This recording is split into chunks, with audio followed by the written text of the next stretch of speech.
We're number one. Always have been. Always will be.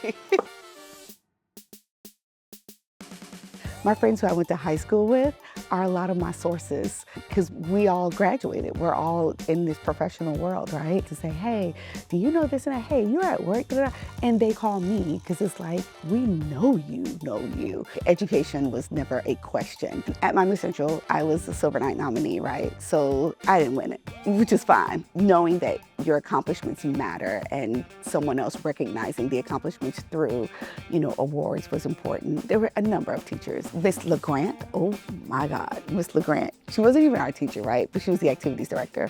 So that other side of like making sure that you are active and involved in, in school to prepare you for college. This was not the library when I was a student here.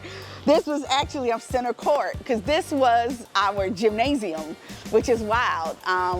Because I have pictures of me center court.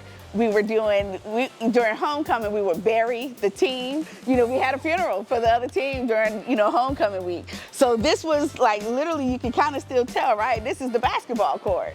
And those were the stands where we would sit. So it's kind of interesting to see that it's now the Bessie LeGrant Library, right? Because, Miss LeGrant was such an influential person. She allowed us to create and to think outside the box and to just be.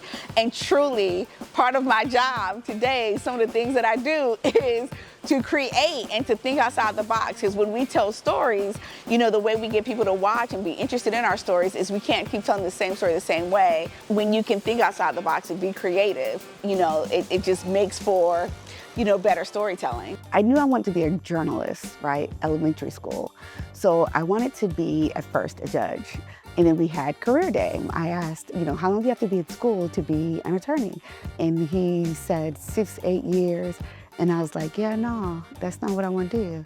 And I immediately was like, I've got to pivot. Like I realized in that moment, like I got to figure something out, right? And I watched Oprah and I was like, oh my gosh, that's it. That's what I want to do. I want to be on television and I want to tell people stories. Being a journalist and being Haitian American, one of the things I always knew I wanted to do was to tell these stories about Haiti and Haiti. I knew because I was in the community, I knew that I didn't see my community as often. And I knew I didn't see African Americans as often, and I just kind of thought being a journalist, that there's a perspective. This is why I love news. I have no idea how my day is going to end. I come here, 9:15, we sit in a meeting. As I sit with you right now, I think I know. I truly don't know. A large part of that also. Breaking news out of northwest Miami-Dade, where a massive fire continues to rip through a warehouse. This is part of my day.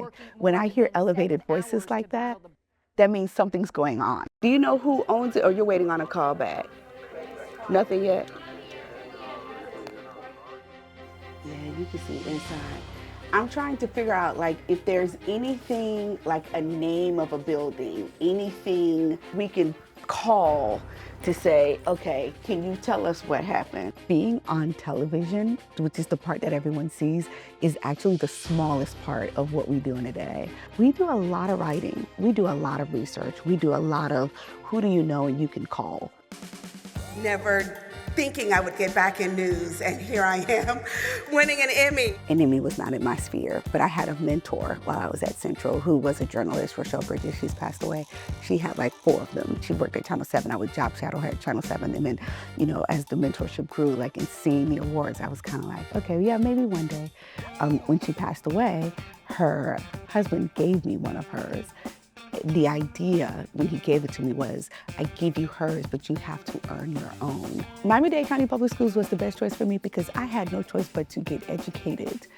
And I have no regrets. If I had to do it all over again, absolutely, Miami Central once again.